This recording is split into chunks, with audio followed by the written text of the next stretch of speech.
Hello and welcome to the SciFirst MovieTalk episode. So in this episode I'm discussing the 2013 computer animated comedy sequel Despicable Me 2, as directed by Renaud and Pierre Coffin for Illumination Entertainment following their debut for the studio with the breakout hit and original caper 2010's Despicable Me.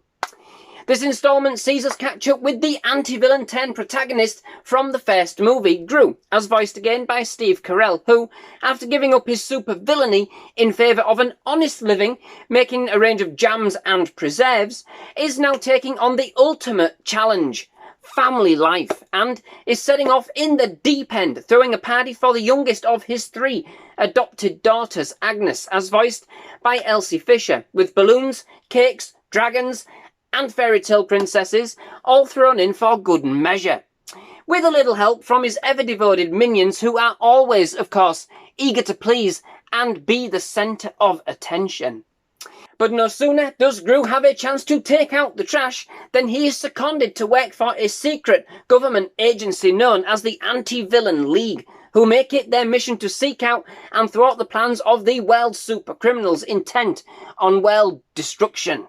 A new and mysterious criminal is on the rise and has stolen a top-secret formula known as PX41, which has transmuted genetic properties, and the Anti-Villain League want Gru, being an ex-supervillain himself, of course, to go undercover in a shopping mall, along with one of the agency's agents, Lucy Wilde, as voiced by Kristen Wiig, and root out who the potential villain is from the available selection of likely-looking store-owning suspects. However, Gru is soon to find out that juggling work and family life may not be all that too easy, especially as young love prevails between the eldest of his adopted daughters, Margot, as voiced by Miranda Cosgrove, and the son of the owner of the local Mexican restaurant, Antonio Perez, as voiced by Moisés Arias. And indeed, it might just be Gru's own love life that might hit him sideways as he embarks on this new and exciting chapter of his life. So, here we are, back with some minion mayhem, and indeed Universal's most profitable film to date. It certainly went to show that the first wasn't a fluke, and indeed that, this series had some franchise potential, if indeed that was in ever any doubt. For me, personally, I've always found this one to be a little more stretched than the original, and so much so that I haven't really felt the urge to watch the next series of movies in the franchise. Now, I'm not saying that it's that bad it ever put me off the franchise particularly. It just never really filled me with the urge or enthusiasm I really expected to do after Gru's first outing.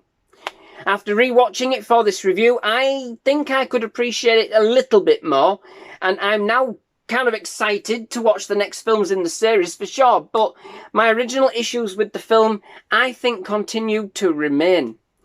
It's a sweet enough animation. In fact, the animation itself is superb and a distinct step up from the original.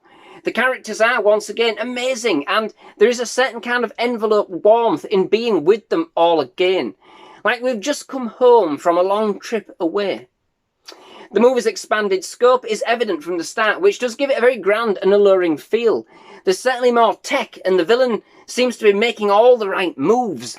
But then for me, from what promises to be quite the slick adventure, the movie does seem to kind of settle into a lull until it kind of finally revs back up once more for that final act.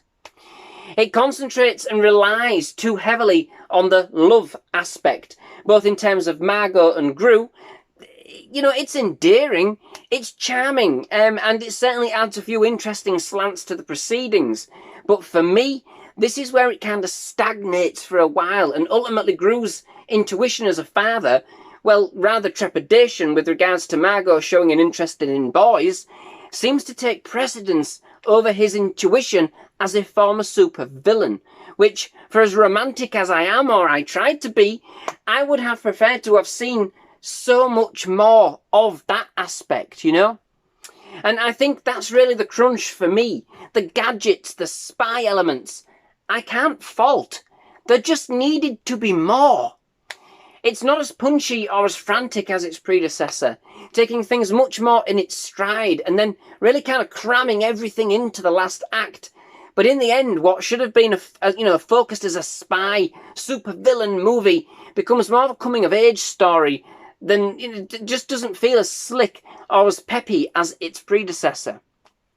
Upon a rewatch, I do have to say that it's not a terrible movie by any stretch of the imagination, and I can't lie, I did end up still having some fun with it this time around.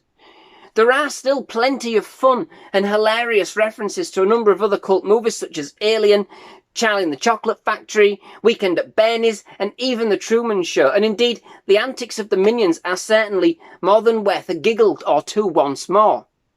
In fact, the Minions are the movie's centrepiece when all's said and done, and quite a lot of the plot revolves around them this time around. Their energetic and enthusiastically plucky attitude towards everything is always a brightening experience, and in this, the movie doesn't fail to disappoint. Steve Carell, again, does a fantastically good job with Gru, and although I think it's somewhat laboured and padded, I do enjoy his overall character arc. He's still got his evil streak, which would have been nice to see just that little bit more come through. And when it does, kind of start to build on the spy elements, it's a pretty playful thing with the idea. There are a few cool new gadgets, and we do even find a use for the fabled fart gun from the first movie.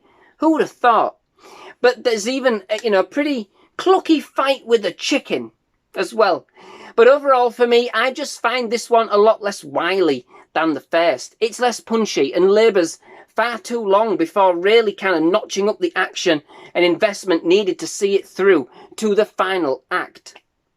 It's certainly a heartwarmingly charming movie that carries its heart on its sleeve, but as a result, it's paced a lot slower and just doesn't seem to carry quite the same kind of amazingly svelte swagger that the original did. Unfortunately, for me personally, it's a mixed bag. It's entertaining enough for what it is, and it's great to see the characters return once more, bringing their own kind of brand of misspelt humour, especially the Minions. It's not a boring movie by any stretch, but I don't think it's all that well paced when all's said and done. And I do find myself kind of slowly losing interest until it kind of does finally garnishes enough energy to take it through to the more styled, frantic and punchy grand finale. So, that brings me to the end of this episode. Many thanks for watching. I do hope you've enjoyed it. If you have, please leave a like. Please do hit that subscribe button for more movie reviews, trailer reactions and other movie-related content. Absolutely loved having you here at SciFirst MovieTalk, and definitely love to have you back. Most of all, just thank you very much for watching. Goodbye.